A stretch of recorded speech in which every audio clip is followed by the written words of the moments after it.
2022 के चुनाव में अखिलेश यादव ने अकेले संगठन की कमान संभाली थी। तब चाचा साथ नहीं दिखते थे, लेकिन अब शिवपाल यादव अखिलेश यादव के हमसाये की तरह दिख रहे हैं। बिहार चुनाव खत्म होते ही अखिलेश यादव ने 27 की तैयारी शुरू कर दी है और क्यों हर मीटिंग में अखिलेश यादव उनके साथ बने हुए हैं, आज हम इस खबर को समझेंगे। ये भी जानिए कि बिहार चुनाव के रिजल्ट में अभी 36 घंटे से ज्यादा का वक्त बाकी है, लेकिन सट्टा बाजार क्या कह रहा है। यूं तो कई एग्जिट पोल आए, लेकिन सट्टा बाजार को भी आप देख लीजिए। ये खबरें आज का यूपी में। नमस्कार, मैं हूं कुमार अभिषेक, आप देख रहे हैं यूपी तक। हम हाजिर हैं अपना न्यूज शो आज का यूपी लेकर। कहते हैं दूध का जला छाछ भी फूंक फूंक कर पीता है। 2027 अखिलेश यादव के लिए बेहद अहम है और अखिलेश यादव इस चुनाव में कोई चांस लेना नहीं चाहते। 2022 में कहते हैं सरकार बनते बनते रह गई और वो चूक गए, लेकिन अगर उस चूक में या कहें उस चुनाव में कहीं भी कोई कमी रह गई थी तो उसे इस बार अखिलेश यादव पूरा कर लेना चाहते हैं। और कमी की बात इसलिए क्योंकि पिछले चुनाव में यह कहा गया कि शायद चाचा को शामिल किया होता, संगठन को लेकर उनकी बात सुनी होती, शिवपाल यादव के अनुभव का इस्तेमाल किया होता तो शायद ये कमी पूरी हो गई होती। लेकिन लगता है इस बार अखिलेश यादव ने शिवपाल यादव को भी हर फैसले में साथ रखने का फैसला किया। हम ये बातें इसलिए कह रहे हैं क्योंकि ये चीजें दिख रही हैं।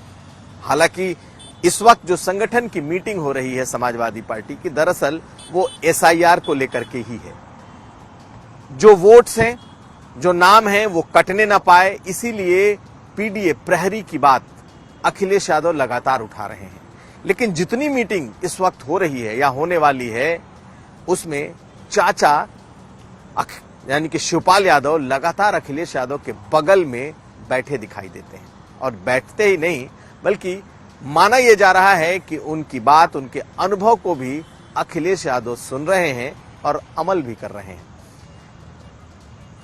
एक कहने वाले ये भी कहते हैं कि चाचा को यानी कि शिवपाल यादव को बिहार में स्टार कैंपेनर की लिस्ट से बाहर रखा, इसलिए भी उन्हें साथ रख रहे हैं ताकि कोई गलत मैसेज न जाए। लेकिन जानकार, जो जानने वाले हैं, वो बताते हैं कि इस बार अखिलेश यादव संगठन में उनके अनुभव का लाभ लेना चाहते हैं, चूकना नहीं चाहते। कहीं कोई ये न कहे कि आपने ये न किया इसलिए ऐसा हुआ। तो खैर, इस वक्त तमाम मीटिंग्स SIR को लेकर के चल रही है। PDA प्रहरी बना है और अब तो अखिलेश यादव का एक बयान सुनिए जिसमें वो कह रहे हैं कि CCTV की तरह उनका भी PPTV होगा, यानी कि PDA प्रहरी टीवी। पहले सुनिए अखिलेश यादव को, फिर हम आपको और बताएंगे कि शिवपाल यादव के आखिर इतने साथ होने की और वजह क्या है। क्योंकि SIR PDA प्रहरी बनाने का हमारा मकसद यही था कि एक भी जगह पर समाजवादी पार्टी का आम लोगों का वोट वोटर लिस्ट में आ जाए, कट ना पाए। इसलिए हम लोगों ने संकल्प लिया है कि डरना नहीं है, डटे रहना है। जो लोग समाजवादी पार्टी को अंदर से जानते हैं वो ये जानते हैं कि चाचा की शायद महत्वाकांक्षाएं अब उतनी नहीं रही। बेटे को लेकर जो एक उनकी इच्छा थी वो अखिलेश यादव ने पूरी कर दी, बेटा सांसद हो गया। अब चाचा के अनुभव का ही लाभ लेना है। यही नहीं, शिवपाल यादव के जितने लोग थे धीरे धीरे पार्टी में एडजस्ट किए जा रहे हैं, चाहे संगठन में हो या फिर पार्टी के अन्य पदों पर। और चर्चा यह भी है कि इस बार के वोट का जब कैंडिडेट सिलेक्शन होगा तो उसमें शिवपाल यादव की भी भूमिका होगी, इस लिहाज से क्योंकि अखिलेश यादव ने जो अभी से अपनी लिस्ट तैयार करनी शुरू की है उसमें वो सबकी सुनेंगे। यानी कि अगर कोई 3-4 ऐसे नाम एक विधानसभा से आएंगे, उसमें चलेगी वही, सुनेंगे उसी की जो जीतने वाला होगा।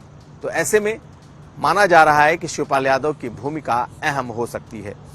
और अब शायद शिवपाल यादव भी इस बात को समझ चुके हैं कि साथ रहने में ही या फिर किसी तरीके का कोई विवाद न फैले, कोई जिसे कहते हैं कि आपस के कंफ्यूजन की चर्चा न हो, इसका ख्याल वो भी कर रहे हैं। हाल के दिनों में एक बात जिसमें यह कहा गया कि उन्हें स्टार कैंपेनर नहीं बनाया गया, उसके बाद याद करिए अखिलेश यादव उन्हें लेकर पूर्वांचल चले गए, जौनपुर चले गए, एक साथ गए। हालांकि एक कार्यक्रम में सम्मिलित होना था, लेकिन लगातार साथ साथ शिवपाल यादव उनके रहे, कार में उनके साथ रहे, जब कार्यकर्ताओं के साथ मुलाकात हुई तब उनके साथ रहे। और उसके बाद से अगर आप देखें तो पार्टी दफ्तर में होने वाली इस संगठन की सभी मीटिंग्स में अब शिवपाल यादव अखिलेश यादव के ठीक बगल में होते हैं, साथ साथ होते हैं। तो ये क्या मैसेज जा रहा है? ये मैसेज यही जा रहा है कि इस बार समाजवादी पार्टी और अखिलेश यादव अपने चाचा के सांगठनिक जो उनकी क्षमता है या फिर उनका अनुभव है उसे भी लेना चाहते हैं। नाराज किसी को नहीं करना चाहते, लेकिन जो उन्होंने तय किया है या उन्हें जो लगता है कि ये सही है, उसमें गलत बात शायद किसी की नहीं सुनेंगे। हाँ, ये जरूर है कि लगातार शिवपाल यादव का मीटिंग में होना उनके समर्थकों में उत्साह भर रहा है और अखिलेश यादव को ये मालूम है कि अगर एक साथ आए तो ये फायदा चुनाव में होगा। अगली खबर, जब बात उत्तर प्रदेश की हो रही है, उत्तर प्रदेश के 27 चुनाव की हो रही है, तो क्या ओम प्रकाश राजभर के जो बयान हैं तो बिहार के कंटेक्स्ट में, हैं तेजस्वी यादव के कंटेक्स्ट में, लेकिन क्या ये बयान इस ओर इशारा कर रहे हैं कि ओम प्रकाश राजभर भी अब अपनी सरकार से दुखी हैं या फिर एनडीए में उनकी कोई छटपटाहट है? ये बात इसलिए क्योंकि बिहार चुनाव के दौरान उन्होंने एक बात कही थी और उन्होंने कहा था कि जब भी 60% से ऊपर मतदान हुआ है तब आरजेडी की सरकार बनी है और उन्हें लगता है कि भारी मतदान बदलाव का मतदान है। ये उन्होंने बात कही थी। एक बात और उन्होंने कही जिस पर गौर किसी ने नहीं किया, लेकिन उत्तर प्रदेश के कंटेक्स्ट में भी वो बहुत अहम है। हालांकि बात उन्होंने तेजस्वी को लेकर की थी। आप उनके बयान को सुनिए। उन्होंने कहा कि 5-5 मुख्यमंत्री एक लड़के के पीछे पड़े हैं, यानी कि तेजस्वी को हराने में बीजेपी की पूरी मशीनरी लगी है, 5-5 मुख्यमंत्री लगे। जरा पहले उनके बयान को सुनिए, फिर समझते हैं इसका उत्तर प्रदेश के चुनाव में कंटेक्स्ट। देख रहे हैं कि पूरे देश की सरकार 5-5 मुख्यमंत्री, 80 मिनिस्टर एक लड़के से लड़ रहे हैं। खिलवाड़ है, सब लोग एक लड़के से लड़ रहे हैं। तो ओम प्रकाश राजभर आखिर तेजस्वी यादव पर इतने सॉफ्ट क्यों हैं? क्या इसलिए कि एनडीए ने बिहार में उन्हें जगह नहीं दी, या फिर 2027 को लेकर ओम प्रकाश राजभर के प्लान्स कुछ और हैं, या फिर वो कुछ बदलते से दिख रहे हैं? नहीं तो ऐसा नहीं होता कि वो ऐसा कह देते कि बिहार में तेजस्वी की सरकार आ सकती है।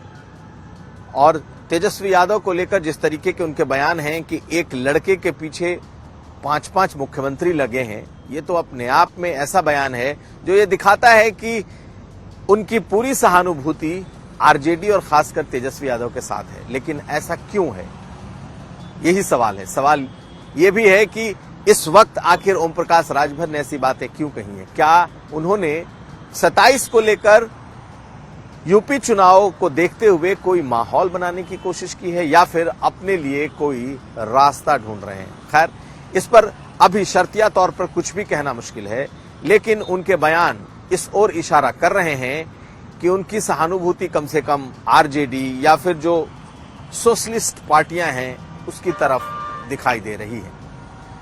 नाम तो उन्होंने तेजस्वी का लिया, लेकिन बिहार चुनाव में अगर वो तेजस्वी के साथ खड़े नजर आए या फिर तेजस्वी के सहानुभूति में बोलते नजर आ रहे हैं, तो इसे उत्तर प्रदेश के संदर्भ में भी समझना जरूरी है। क्या बीजेपी से उनका मोह भंग हो रहा है? क्या वो आने वाले वक्त में एक बार फिर पाला बदलेंगे? ये चर्चाएं अब शुरू हो सकती हैं। ओम प्रकाश राजभर जैसा राजनीतिक आदमी बिना किसी बात के ऐसी बातें नहीं कहता जब वो पूरी तरीके से एनडीए में कंफर्टेबल हो। देखना यह है कि क्या बिहार का ये असर उन पर उत्तर प्रदेश में भी पड़ता है या नहीं। अगली खबर। और अब बात उस सट्टा बाजार की जिसकी खूब चर्चा होती है, और खासकर सट्टा बाजार में सियासत में किस पार्टी को कितनी सीटें आ रही हैं, कितनी सीटें मिलने वाली हैं, इसकी चर्चा तो खूब होती है। हर किसी की नजर होती है कि सट्टा बाजार आखिर कह क्या रहा है। यूं तो कई तरह के सट्टा बाजार के नाम आते हैं, फलौदी सट्टा बाजार या दूसरे तरह के भी सट्टा बाजार, लेकिन एक ही सट्टा बाजार है जिसके सट्टे पर कहा जाता है कि कई सौ और हजार करोड़ रुपए लगते हैं। जो सट्टा बाजार की खबरें निकल करके आई हैं वो हम आपको बता दें, क्योंकि बिहार चुनाव में सट्टा बाजार आखिर कह क्या रहा है। सूत्रों से जो जानकारी है उसके मुताबिक सट्टा बाजार एनडीए की जीत दिखा रहा है, और एनडीए की जीत भी ऐसी वैसी नहीं। एनडीए को सट्टा बाजार 147 से 150, ये दो सीटें, ये दो नंबर हैं। 147 पहले था, लेकिन एग्जिट पोल आने के बाद सट्टा बाजार का जो कट ऑफ लाइन है वो 150 पहुंच गया है। हम इस कट ऑफ लाइन के बारे में भी आपको बताएंगे। उधर महागठबंधन की जो सीट है वो 86 थी, वो अब 89 है, जबकि बीजेपी को 72 सीटें, जेडीयू को 62 सीटें और 62 सीटें दिखा रहा है। इसके अलावा अगर हम देखें तो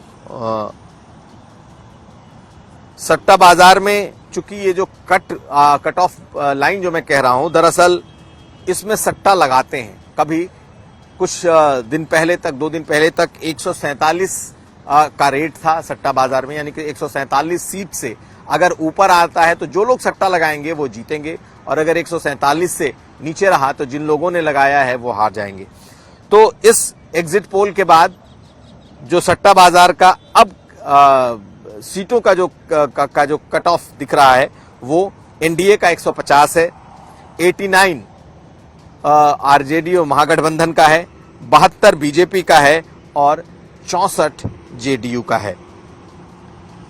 ये हालांकि बाकियों की लिस्ट नहीं है, लेकिन माना यह जा रहा है कि सट्टा बाजार, अमूमन माना जाता है कि सट्टा बाजार का जो ट्रेंड है वो बहुत सटीक जाता है, क्योंकि इसमें लोगों के पैसे लगते हैं, सट्टेबाजी होती है, और एक एक सीट से इनके पास जो खबरें होती हैं उसके आधार पर यह सट्टेबाजी होती है। कई बार सट्टा बाजार गलत भी हुआ है।